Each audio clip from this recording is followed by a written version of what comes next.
बचपन, 55 और 95 हर उम्र के लिए यकसा मुफीद। मफाद आम्मा का आलम बरदार। जरूर सब्सक्राइब करें, लाइक करें, शेयर करें और बेल आइकन प्रेस करना न भूलें। Rabbani the scholar YouTube channel. नाज़रीन किराम, अस्सलाम वालेकुम। Rabbani the scholar YouTube channel पर एक मरतबा फिर आपका इस्तकबाल करते हैं। जिस तरह से तलबा ने अपनी मेहनत, अपनी लगन, अपनी जुस्तजू से एक अच्छा शाहकार रिजल्ट लाकर अपने घर वालों को तोहफतन पेश किया है, अपनी स्कूल में अपने असातिज़ा के सामने उन्होंने जो अपनी मेहनत का इजहार किया है, यकीनन ये बड़ी खुशी और मुसर्रत का मौका है। और हर घर में पेड़े तकसीम हो रहे हैं, हर घर में मिठाई का समा बना हुआ है, मुंह मीठा किया जा रहा है। ऐसे ही माहौल में खबर मिलती है कि शोबे कॉमर्स में एक तालिबा ने जो काम किया है, जो परसेंटेज उसने हासिल किया है, ये यकीनन काबिले मुबारकबाद है। और हम उसी तालिबा के पास यहाँ पर आज बैठे हुए हैं। मेरी मुराद है तालिबा जिन्होंने कॉमर्स में अपनी एक मुनफरिद शनाख्त बनाई और पूरे शहर में कॉमर्स फैकल्टी में आपने टॉप पोजीशन हासिल की है और 92% लेकर आप अव्वल नंबर पर बनी हुई हैं। मैं सबसे पहले तो सैयद तूबा को मुबारकबाद पेश करता हूं, उनके वालिदैन को मुबारकबाद पेश करता हूं, उनके दादा जान यहाँ पर हमारे साथ मौजूद हैं, उन्हें भी मुबारकबाद पेश करता हूं, पूरे खानवादे को मुबारकबाद पेश करते हुए उनके असातिज़ा को मुबारकबाद पेश करता हूं कि शोबे कॉमर्स में आपने इंटरेस्ट लिया और शोबे कॉमर्स में आपने सिर्फ सादा सिंपल ही वो कोर्स कंप्लीट नहीं किया, बल्कि आपने अपनी एक मुनफरिद शनाख्त बनाई।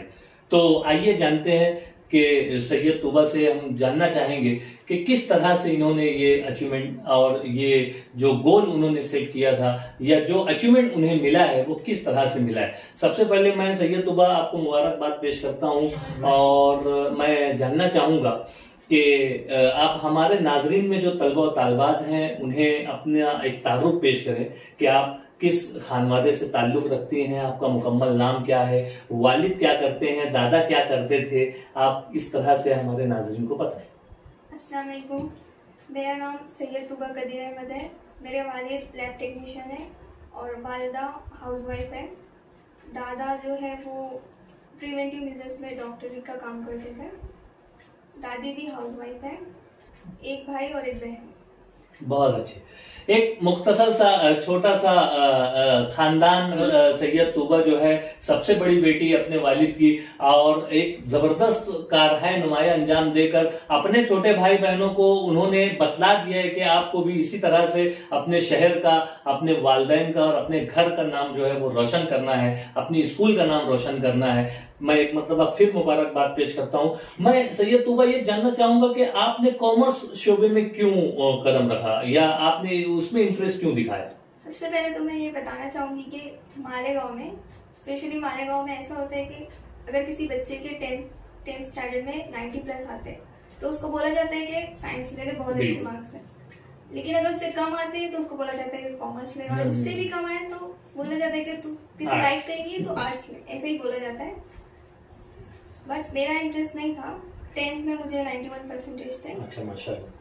और सभी ने सजेस्ट किया था कि मैं साइंस लूं, बट मैंने बोला कि मुझे साइंस में बिल्कुल भी इंटरेस्ट नहीं है, मुझे कॉमर्स करना है। तो मैं यहाँ पे एक रेफरेंस देना चाहूंगी कि 3 इडियट्स मूवी सभी ने देखी है, लेकिन वो मूवी जिस मकसद के तहत बनाई गई थी, क्या उस पर लोग अमल कर रहे हैं या नहीं, तो उनमें से लोग मतलब उस मकसद पे अमल कर रहे हैं। उनमें से मेरे पेरेंट्स भी है, तो उन्होंने मुझे अलाउ किया कि तुझे जो करना है कर, हम तेरे साथ हैं, ऐसा मुझे नहीं। मेरा सवाल भी यही है कि ठीक है, आपके पेरेंट्स ने आपको मुकम्मल आजादी दी कि आप जिस शोबे में जाना चाहें आप बिल्कुल जा सकते हैं, हमारा साथ पूरा है। ये तो बहुत ही अच्छी बात है। वालिदैन का एक अच्छा रवैया है अपने बच्चों के साथ और सभी वालिदैन का होना चाहिए अपने बच्चों के साथ इसी तरह से कि बच्चों के दिलचस्पी के हिसाब से जो है उन्हें उनके शोबे का इंतखाब करने दिया जाए, ये बहुत अच्छी बात है। लेकिन मेरा सवाल ये है कि आप शोबे कॉमर्स में आपका इंटरेस्ट क्यों कर हुआ या किस तरह से आप कॉमर्स के तमाम चीजों को जो है पसंद करने लगी? सबसे मैथ्स में मुझे ज्यादा मार्क्स मिलती थी। 10th में भी हाईएस्ट मार्क्स मुझे मैथ्स में थी। और साइंस में मतलब इंटरेस्ट था लेकिन उतना नहीं था जितना मैथमेटिक्स में था। और साइंस में मतलब मैं मेहनत करती थी लेकिन मार्क्स उतने नहीं आ पाते थे, but as compare to maths में ज्यादा आती थी। माशाल्लाह, ठीक है। ये मैथ्स सब्जेक्ट का कमाल रहा है जी। एक दिलचस्पी तूबा की रही है उसमें, और तूबा ने जो है उसी बेस पर जो है कॉमर्स शोबे का इंतखाब किया। तो तूबा, ये जो 92% आपने लाया है और एक तरह से कॉमर्स के शोबे में सिटी टॉपर आप बनी हुई है, तो आप कैसा महसूस करते हैं? ये यानी आपके क्या एहसासात हैं इस बात पर? सबसे पहले तो मैं अल्लाह ताला को शुक्रिया अदा करूंगी कि उन्होंने मुझे इस मकाम तक पहुंचाया है। उसके बाद इसके पीछे बहुत सारी मेहनत रही है, मेरे वालिदैन की, दादा दादी की, सबकी दुआएं साथ में हैं। और स्कूल मेरा टाइमिंग था 7 से 1। उसके आने के बाद मैं सीए फाउंडेशन की कोचिंग के लिए जाती थी। अच्छा। मगरिब तक आती थी, फिर मगरिब से रात के सोने तक जितनी भी स्टडी हो सकती थी उतना करती थी। फिर सेकेंड डे वही रूटीन होता था, मतलब जो टाइम मिलता था उसको अच्छी तरह यूटिलाइज करना। क्या बात। और अगर कॉलेज में रिसेस वगैरह होता है, फिर ऑफ पीरियड होता तो उसमें मतलब खेलना वगैरह कुछ नहीं, सिर्फ पढ़ाई। उस टाइम पे भी पढ़ाई करती थी मैं। नहीं, ये तो एक बहुत ही अच्छी बात बताई सैयद तूबा ने कि वक्त को बिल्कुल भी आपने जाया नहीं किया। यानी 10th में जब जिस वक्त आपका 91% आया, उस वक्त से आपने अपने जहन को इस बात के लिए तैयार कर लिया कि मुझे इससे आगे ही बढ़ना है, इससे कम नहीं लाना है। और जिस तरह से शोबे कॉमर्स को थोड़ा सा मुश्किल गर्दाना जाता है, आर्ट्स की बनिस्बत लोग इसे थोड़ा सा मुश्किल जानते हैं, तलबा इसे एक मुश्किल सब्जेक्ट के तौर पर लेते हैं इस शोबे को, तो सैयद तूबा का ये एक इंतखाब करना कि नहीं, मुझे कॉमर्स में जाना है और उसमें भी मुझे टॉप पोजीशन हासिल करना है। क्या आपने कभी सोचा था कि आप टॉप करेंगे? जी नहीं, कभी सोचा नहीं था। लेकिन जिस तरह से मेहनत की गई तो यकीनन उसका फल जो है वो इसी सूरत में आना था और वो आकर आपको मिला। ये वाकई में हमारे जो तलबा तालबात हैं जो हमारे अपने इस चैनल से जुड़े हुए हैं, जो देख रहे हैं, तो उनके लिए भी एक तरह से सैयद तूबा ने जो बताया कि स्टडी का जो तरीकाकार रहा कि आप स्कूल में भी सुबह 7 से 1 बजे तक जो वक्त आपने बिताया उसमें भी वक्त को जाया नहीं किया। अगर ऑफ पीरियड रहा या कोई रेसेस वगैरह रही तो उसको भी आपने अच्छे उस पहलू में इस्तेमाल किया उस वक्त को। और उसके बाद जो है आप ट्यूशन जाकर वहां पर आपने अपना पूरा 100% दिया और घर आने के बाद भी जो है आप स्टडी से जुड़ी रही। तो ये जो मेहनत रही है और ये जो तसलसल के साथ जो मेहनत शाक्का रही है, ये उसी का नतीजा है जो आज सिटी टॉपर की सूरत में जो है सैयद तूबा को यहाँ ये एजाज मिलता है। मैं बहुत मुबारकबाद पेश करता हूं और मैं चाहूंगा कि आप हमारे नाज़रीन को बतलाएं कि आपके अज़ाइम क्या है। आपने 12th तो अच्छी तरह से कर लिया, सर कर लिया मार्का, लेकिन आगे के क्या अज़ाइम है आपके, वो हमारे नाज़रीन को बताएं। 12th के बाद मैं सीए फाउंडेशन का कोर्स भी साथ में कर रही हूँ, क्योंकि मैंने कॉमर्स में एडमिशन इसलिए लिया था कि मुझे चार्टर्ड अकाउंटेंट बनना है। अच्छा। तो इसकी प्रिपरेशन चालू है, इंशाल्लाह चार्टर्ड अकाउंटेंट।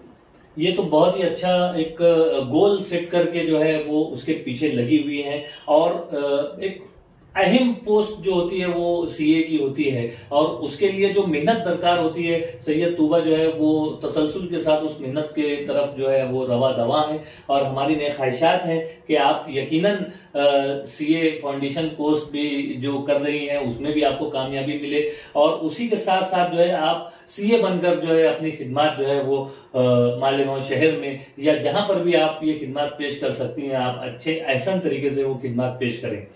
मैं ये सवाल करना चाहूंगा कि आपका स्टडी का तरीकाकार क्या था?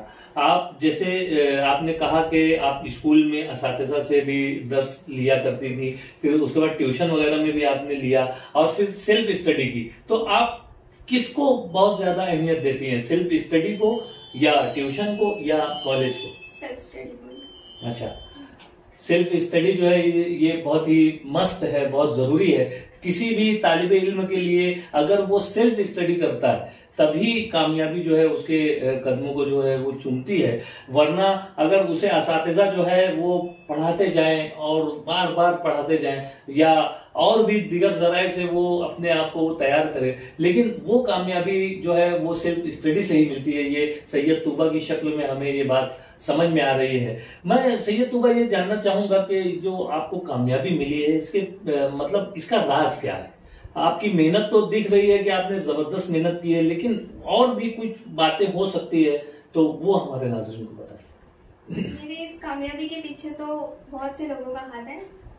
सबसे पहले तो पापा मेरे जो है वो साइंस बैकग्राउंड से है, लेकिन फिर भी उन्होंने मेरी फील्ड के हिसाब से मुझे बहुत ज़्यादा गाइडेंस दिया है और वो मेरे लिए मतलब बेस्ट मोटिवेटर है। और मम्मी जो हाउस वाइफ है, लेकिन वो उन्होंने कभी मुझे किसी काम के लिए फोर्स नहीं किया। गर्ल्स को हमेशा घर के काम करने के लिए ज़्यादा बोला जाता है, लेकिन मम्मी ने कभी नहीं बोला मुझे कि काम कर। वो देखते थे कि मैं पढ़ रही हूँ तो कभी नहीं बोला कि काम करना चाहिए मुझे। और कॉलेज में बहुत सारे टीचर्स ने मेरी गाइडेंस दिया है, जैसे खलील सर है, अरशद सर है, मुजीब सर, जाहिद सर और शमवेल सर भी है। उन्होंने मुझे बहुत ज़्यादा गाइडेंस दिया और मेरी सारी क्यूरीज को वो सॉल्व करते थे, मोटिवेट भी करते थे। तो कामयाबी के पीछे का जो राज है वो सैयद तूबा ने बतलाया कि जहाँ पर असातिज़ा ने मोटिवेट किया और हर प्रॉब्लम को सॉल्व करने के लिए वो पेश रहे, वहीं पर घर से वालिद का भी जो किरदार रहा वो इसी तरह का रहा कि वो मोटिवेट करते रहे। और यहाँ पर सबसे अहम किरदार वालदा का आता है कि वालदा ने कोई भी काम करने नहीं दिया और पूरी सहूलियत और पूरा आराम और खाने पीने का पूरा ख्याल रखा, और ताकि बच्ची जो है वो स्टडी करते हुए जो है वो आला मकाम तक पहुंचे। ये बहुत ही अच्छी बात है। मैं चाहूंगा कि आपकी हम उम्र जो तालिबात हैं या आपकी जो सहेलियां हैं या आने वाले जो तलबा और तालिबात हैं उन्हें कोई पैगाम दें कि वो किस तरह से अपने गोल को सेट करें और किस तरह से अचीवमेंट हासिल करें। सभी स्टूडेंट्स को मैं ये कहना चाहूंगी कि 9, 10, 11, 12 का ये जो 4 साल का पीरियड होता है उसमें सभी स्टूडेंट को थोड़ा सा सेक्रीफाइस करके पढ़ाई की तरफ फोकस्ड होकर अच्छे से पढ़ाई करना चाहिए, क्योंकि ये जो 4 साल का पीरियड होता है वो पूरी लाइफ को सेट कर सकता है। अगर हम सही बात पे हैं तो कोई प्रॉब्लम, लेकिन अगर थोड़ा सा भी हम भटक गए तो चांसेस फिर सक्सेसफुल लाइफ नहीं मिल सकती। बहुत ही अहम बात यहाँ पर सैयद तूबा की ज़बानी जो है वो आ रही है कि हम इन 4 सालों में 9, 10, 11, 12 का जो ये पीरियड है, अगर इस वक्त बच्चे मेच्योर हो जाते हैं और एक तरह से वो पढ़ाई की तरफ रागिब हो जाते हैं और दूसरी जो दिगर मशगूलियात हैं उसको तर्क करके सिर्फ अपने गोल को सेट करके अचीवमेंट हासिल करने के पीछे अगर वो 100% लगा देते हैं तो यकीनन उन्हें कोई कामयाबी से रोक नहीं सकता। ये जो 4 साल का पीरियड होता है वो लाइफ का टर्निंग पॉइंट होता है। पूरा यही जो समय होता है वो पूरा गेम चेंजर हो सकता है। अगर आप सही रास्ते पे हैं तो नो डाउट आपको सक्सेस मिलेगा, और अगर आप थोड़े से भी चूक गए, थोड़ा सा भी आप भटक गए तो आपको थोड़ा फेलियर फेस करना पड़ेगा। बहुत ही अहम बात यहाँ पर हमारे उन तलबा के लिए, उन नाजरीन के लिए जो हमारे इस चैनल से जुड़े हुए हैं, जो इस वीडियो को, इस सेशन को देख रहे हैं, उन्हें चाहिए कि इस बात को जो है वो अच्छी तरह से ज़हन नशीन कर लें कि हमने जो ठान लिया है, जो गोल हमने जो सेट कर लिया है उसके पीछे लगकर उसे ही हासिल करें, और बीच में जो भी दिगर सारी चीजें आती हैं उसे हम पसे पुष्ट डालकर जो है अपने मंजिल की तरफ जो है वो बढ़ते रहें। बहुत ही अहम मैसेज, बहुत ही अच्छी बातें सैयद तूबा की ज़बानी हमारे नाज़रीन तक पहुंची, मैं बहुत शुक्रिया अदा करता हूं। आइए हम सैयद तूबा के जो दादा जान हैं सैयद अय्यूब साहब, इनसे भी जानना चाहेंगे कि आपकी पोती जो है वो पूरे शहर में जो है कॉमर्स फैकल्टी में टॉप करती है, तो आप क्या महसूस करते हैं, आपके क्या एहसास हैं? बिल्कुल सही कहता हूँ कि अल्लाह का फजल करम है कि वो रात और दिन दोनों को समझ सकती है। उसने अपने जिंदगी के लाइफ का जो ये वक्त, जवानी का वक्त जो है, ये 9वीं, 10वीं, 11वीं और 12वीं, ये लाइफ का चेंज करने वाले वक्त है। ये इसको जाया नहीं करना चाहिए। ये वक्त अगर जाया की हमने दूसरे इसमें तो फिर वो लाइफ आगे तक के बहुत ये हो जाता है। तो मैं चाहता हूँ कि ये लाइफ का टर्न करने वाली चीज़ ये है, ये वक्त, ये पीरियड है। बाद में जिंदगी भर अल्लाह ताला आपको रिस्क तो अल्लाह ही देने वाला है, और वो अपने लिए दरवाजे खोल देता है। अगर हमने ये वक्त संभाले तो हम पूरी रास्ते पे नहीं गए, दूसरे खेल कूद में नहीं लगे, दूसरे मोबाइल अमुक तमुक ये वो इसमें नहीं गए, और इसमें गए तो अल्लाह ताला आपको बिल्कुल सही राह देता है। यकीनन दादा जान के एहसासात से हमें भी ये बातें समझ में आ रही हैं कि वाकई में सैयद तूबा ने जो बात कही कि ये जो मोड़ है, ये जो उम्र का जो हिस्सा है, ये बच्चों के लिए टर्निंग पॉइंट होता है, और इसमें जो संभल गया वो यकीनन अपनी जिंदगी में कामयाब हो गया। दादा जान ने भी वही बातें यहाँ पर पेश की। मैं चाहूंगा कि दादा जान की जबानी हम हमारे नाजरीन में जो हमारे वालिदैन और सरपरस्त हजरात हैं, तो इन्हें कोई पैगाम दे, कोई मैसेज दे कि वो बच्चों की तरबियत और उनकी पढ़ाई की तरफ किस तरह से तवज्जो करें। वैसा तो देखा जाए तो हम तो अल्लाह के बंदे हैं। हमारा मजहब दीन इस्लाम जो हमको बताया गया, तो सबसे पहले उसकी बात सलम के ऊपर जो पहली आयत नाजिल हो गई, इकरा बिस्म रब्बिकल लज़ी खलक़ खलक़ल इंसान मिन अलक़, ये जिब्रील सलाम ने पहले ये लाई है, इन्हें पढ़ो लिखो।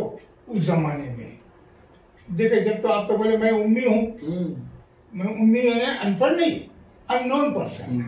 उम्मी के मायने एकदम अनपढ़ नहीं है, आज हम अनपढ़ समझते हैं, नहीं है, अननोन, मैं ये चीज़ नहीं जानता हूँ। तो इसलिए आपको कहा गया जब पढ़ो, तो ये कुरान शरीफ की सबसे पहली आयत नाजिल हो गई, ये हो गई है। फिर खलक़ इसके मायने पढ़ो। अब पढ़ो बोल तो हमको बताया गया कि पढ़ो। उस जमाने हमको बताया गया कि तुम चीन में वक्त में तो चीन में जाकर पढ़ो। अब चीन में उस जगह में दीन इस्लाम था ही नहीं, लेकिन आपने बताया कि आप इतने दूर जाना पड़ा तो भी पढ़ो। वक्त तक जाया मत करो। ये लाइफ का टर्निंग पॉइंट है, ये उम्र जो है टर्निंग पॉइंट है। वैसे मैं तो बचपन में बहुत ये था, 8वीं 6वीं 5वीं 6वीं तक तो मैं बहुत शरारती बच्चा था, बहुत शरारती। झाड़ पे चढ़ना, पानी में कूदना, ये करना वो करना, खेलना, ये हमारा काम था। लेकिन जब नबी के अंदर आए तो हमारे दादा जान ने बताया कि नहीं बेटे, इकरा विषय पढ़ो, शुरू करो, और अल्लाह से दुआ मांगो, रब्बी ज़िदनी इल्मा, रब्बी ज़िदनी इल्मा, बस इसके पर अमल करो तो अल्लाह ताला खुद ब खुद आपके लिए दरवाजे खोल देते हैं। और हमारे टीचर जितने भी थे उन्होंने यही बताया हमको कि नहीं बेटा तुम पढ़ो, पढ़ो सीखो। दादा भी टीचर थे, दादा बहुत अच्छे थे, नेक थे, हेड मास्टर थे उर्दू स्कूल में, और उन्होंने हमको बताया कि नहीं बेटा ये पढ़ना चाहिए, हमारे दादा की सीखा ये। तो हम रात दिन पढ़ा करते थे, रात का ज़्यादातर पढ़ते ही बैठते थे, एक के बाद में सोते थे, फजर को उठते थे नमाज के बाद से, चलो नमाज का टाइम होगा, फिर बाद में आके और सो जाओ। तो यहाँ पर हम ये बतलाना चाह रहे हैं कि जिस तरह से हमारे अपने चैनल पर स्टार्ट में हमने कहा है कि 55, 55 और 95, बिल्कुल वही यहाँ पर इजहार कर रहे हैं दादा जान के। इनके दादा जान ने जो बात कही थी और उस पर जो अमल किया और इनकी जिंदगी कामयाब हुई, आज ये दादा जान की जानिब से हमारे तमाम नाजरीन को और तमाम देखने वालों को जो है ये मैसेज जा रहा है कि आप लोग भी जो है दादा जान की बातों पर अमल करें, और जो हमारे मजहब ने, जो हमारे दीन ने सिखाया है हमें पढ़ने के लिए और तालीम हासिल करने के लिए, और इल्म को जो अव्वलियत दी गई है, जो फजीलत दी गई है, बिल्कुल उस पर कारबंद रहते हुए सबसे पहले हमें अपने आप को तालीम याफ्ता बनाना है। और यही मैसेज बहुत ही अहम मैसेज है आज का। मैं बहुत मुबारकबाद पेश करता हूँ दादा जान का और सैयद तूबा का, जो है हमने कीमती वक्त लिया और जो अचीवमेंट इन्होंने हासिल किया है, हमारी नेक ख्वाहिशात इनके साथ हैं, जो इनके अज़ाइम है, अल्लाह ताला से दुआ है कि अल्लाह ताला इनके अज़ाइम में इन्हें कामयाब करे। यही दुआओं के साथ हम विदा चाहते हैं। शुक्रिया, खुदा हाफिज। 55, 55 और 95 हर उम्र के लिए यकसा मुफीद, मफाद आम्मा का आलम बरदार। ज़रूर सब्सक्राइब करें, लाइक करें, शेयर करें और बेल आइकन प्रेस करना न भूलें। Rabbani the scholar YouTube channel. Rabbani the scholar YouTube channel इल्मी, अदबी, दीनी, मिल्ली, समाजी, सकाफती, तहजीबी, फलाही, तिब्बी, फ़न्नी, माशी, तिजारती, माशरती, इंतज़ामी, इनकलाबी, तहरीकी, तहकीकी, तकनीकी, तफ्तीशी, तामीरी, तालीमी व मालूमाती यूट्यूब चैनल। ज़रूर सब्सक्राइब करें, लाइक करें, शेयर करें और बेल आइकॉन प्रेस करें। Rabbani the scholar YouTube channel.